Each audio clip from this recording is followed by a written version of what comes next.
최근에 그 자유한국당 발로 나오는 그 뭐 바른 미래당에 대한 러브콜이라든지 또 뭐 이런 상황에서 당내 뭐 투톱의 어떤 리더십 문제에 대한 이야기도 이제 뭐 다양한 어떤 분석이 나오고 있는 상황에서 자유한국당 리더십이 다소 이제 뭐 공고하다 아니다 이런 의견이 좀 나뉘는 상태에서 그 뭐 빈틈을 좀 보고 있다 이렇게 좀 볼 수 있을까요? 지금 사실은 자유한국당의 위기라는 거는 뭐 분명히 맞는데 네.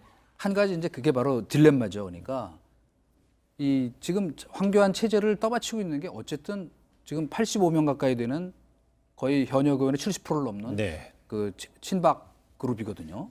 그러니까 이건 현실이란 말이에요. 그렇기 때문에 이 사람들은 또 황을 잘못 흔들면 자기네 입지가 어려우니까 어쨌건 또 죽고 나서 하나 떠받들고 있는데 예. 그러나 이 제대로 말하자면 당이 살려면 언젠가는 목을 내놔야 되는 입장이라는 이건 결국 황 대표의 딜레마와도 이제 연결돼 있는 것이니까 네. 그런 면에서 본다면 아까 이제 그 우리 홍준표 대표 얘기를 잠시 돌아가면 홍준표 전 대표 같은 경우는 지금 그 틈새 어딘가를 찔러야 되는데 지금 정서 자체는 뭐 솔직히 말하면 공천받기 어려운 상황이에요. 그러니까 공천 주면은 아마 험지차출론 비슷하게 거의 사지로 보내든가 살아나기 어려운데 가라 그러면 거부할 명분이 없으니까 본인이 이미 거기는 딱 선을 걷잖아요. 수도권에서 나는 의미 있는 데 가겠다. 그렇죠. 험지는 가는 것이 내 역할이 아니다 이랬으니까 그 이제 귀추가 주목이 되는데 예를 들면 그러면 결과적으로 그럼 의미 있는 곳이 어디냐? 제일 딱 오르는 데가 바로 그 대구 수성갑이잖아요. 네. 근데 거기가 지금 진입하기가 생각보다 만만치가 않아요. 명분이 없고 이미 사실은 황교안 대표 자체도 이미 당협위원장이 있고 당협위원장이 거기 이제 그 지역에 뿌리 박은 분이거든요. 이분들이 뭐 김병준 위원장이 진입한다는 논의에도 막 결사항전해갖고 사실상 김병준 위원장도 이미 발을 뺐어요. 네. 자기가 공천 줬으니까. 문제는 뭐냐면 그러면 대구 근처에 어디 진입하는 것도 생각보다 그렇게 만만치 않기 때문에 지금 이제 제가 아까 사전 포격이라고 얘기한 건 뭐냐면 그 뭐 같은 얘기인지 모르겠습니다만은 어떻게 포를 자꾸 쌓아놔야 그렇죠. 판이 흔들릴 때 거기를 뚫고 들어갈 수 있다. 그리고 원내 진입은 뭐 사실은 절대절명의 과제죠. 왜냐 여의도에 국회의원하고 사람밖에 없다는 건 그분이 제일 잘하시는 분이거든요. 국회의원이냐 아니냐지 그렇죠. 다른 적인 없거든요. 예. 그러니까 본인이 근데 이런 얘기를 했잖아요. 나는 친박도 아니지만 비박으로도 부르지 않았으면 합니다. 네. 라는 어떤 글을 올렸습니다. 그러면 여기서 이 이야기는 뭐냐면 정치적으로 나는 솔로다. 나 홀로 그러니까 과거에 홍준표 대표가 나는 뭐라고 했는데 이거는 일본 말이기 때문에 여기서 인용을 네. 할 수가 없는데 아무튼 나는 그 솔로다 혼자 움직이는 나 홀로 정치인이다 이렇게 이야기를 했는데 이게 사실은 별로 자기한테는 좋은 이야기가 아니거든요. 우리나라의 정치 현실을 그러니까 고려해 볼 때 그럼에도 불구하고 저는 친박도 아니고 비박도 아니에요.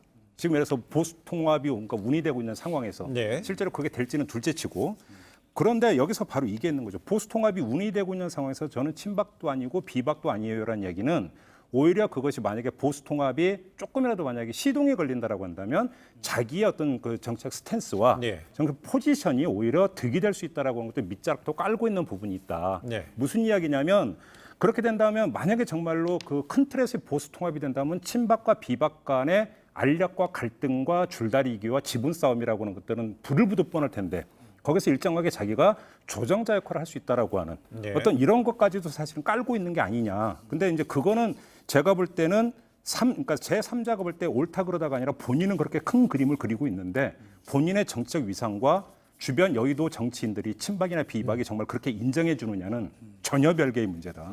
요즘은 좀 현실 강조는 좀 할 아까 필요가 있을 것 말씀하신 같습니다. 그 일본말 안 쓰시려고 그러니까 좀 설명이 궁해졌는데 네. 그게 바로 그 한 마리의 외로운 늑대 같은 그 존재죠. 근데 사실 세가 없다고 하는 게 이렇게 말하자면 언어에서는 자유로운데 그렇죠. 사실 언어에서 자유로울 수 있다는 건 또 무슨 말이냐면 또 어디 발 디디고 있는 구체적 집단이 없으니까 그런 것들이 네. 사실 있거든요. 그런데 그 틈새가 생기려면 제가 보기에는 자유한국당이 파탄적 상황이 와야 돼요.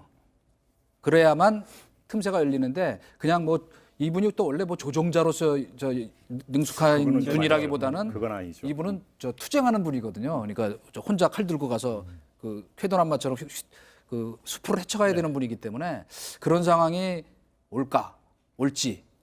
그러나 뭐 길게 보면은 저희까지 아까 제가 처음에 총선까지를 내다본다 그러면은 총선 이후에 충분히 자기에게 또 기회가 올 수 있다는 생각도 하시고 계신 아마 것 같아요. 파탄적 네. 상황이라는 건 두 가지를 그려볼 수가 있을 것 같습니다. 뭐냐면 총선 전 상황에서 만약에 정말로 그 자유한국당의 지지율이 오히려 정체 상태에서도 하락으로 간다면 문제는 그 소속 의원들의 어떤 생존 본능은 더 극대화되겠죠.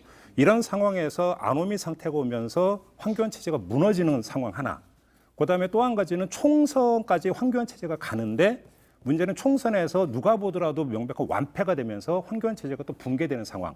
자, 여기서 문제는 친박과 비박의 어떤 그 전통적인 아주 감정적 관계까지 형성이 되어 있는 이 관계 속에서 어떤 양상이 벌어지겠느냐라고 하는 걸 그림을 그려볼 수가 있는 건데 문제는 이거는 말 그대로 최악의 경우.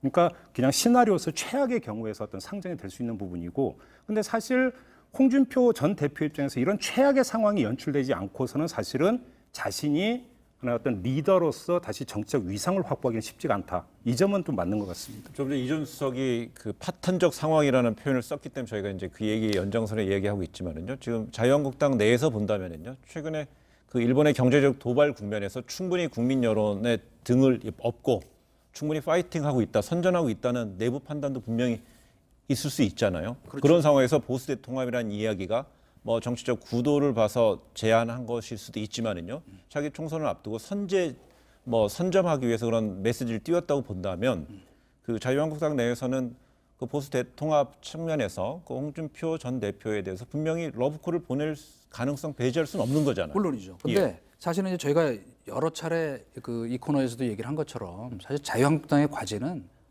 그 보수 통합보다 먼저 매력을 되찾는 거예요. 네. 저항감이 어쨌건 호감도, 네. 비호감도지니까 그렇죠. 비호감도가 65%나 되는. 근데 그 말이 그냥 시중에서도 다 부딪히는 분들마다 그래요. 나 비판하는데 문재인 정권과 지금 저 민주당. 그런데 여기는 아직 찍고 싶지 않은 다른 분들이 실제로도 굉장히 많아요. 싫은 거죠. 싫은 거야. 그러니까 네. 그거를 어떻게 극복할 수 있냐에 먼저 이걸 둬야지 방점을 그냥 뭐 쭉 끌어모아가지고 무슨 뭉치면 우리가 뭐 반문 연합으로 정권 다시 찾을 수 있다고 생각하는 건 제가 생각해도 큰 오산이다. 그러니까 그 먼저 근본을 먼저 수술할 생각을 해라. 네. 네, 그 생각. 거기에는 뭐 전적으로 동의를 하고요. 그다음에 홍준표라고 하는 한 인물은 보수 통합의 대상에서는 그다지 그 메리트가 있는 대상은 아니에요. 왜냐하면 홍준표는 세력이 아닙니다. 네. 그러니까 예를 들어서 유승민 계라고 하는 하나의 어떤 그룹이 있고 또 유승민 전 대표를 어떤 지지하는 유권자 층이 있는 거죠. 하지만 홍준표 전 대표는 세력이 아니죠. 그냥 한 개인일 뿐입니다. 그렇기 때문에 만약에 자유한국당이 뭐 황교안 대표가 되든 나경원 원내대표가 되든 정말 보수 통합 그림을 그리고 정말로 진정성 있게 추진을 한다 하더라도 홍준표 전 대표는 우선순위에 놓일 수 있는 그런 대상이 아니에요. 그런 점에서 여기서 어떤 자신의 몸값을 올린다 이런 부분은 아마 큰 착각일 것이다. 일단 그렇게 생각합니다. 네, 홍준표 전 대표도 자신을 뭐 따르는 자신하고 어떤 같이 정치적인 운명을 같이 하는 사람들이 있다고 판단할 수도 있는 것이고요. 분석하고 있을 수 있기 때문에요. 그거는 뭐 저희가 가능성을 물론 배제할 수는 그렇긴 없을 것 하죠. 같습니다. 네.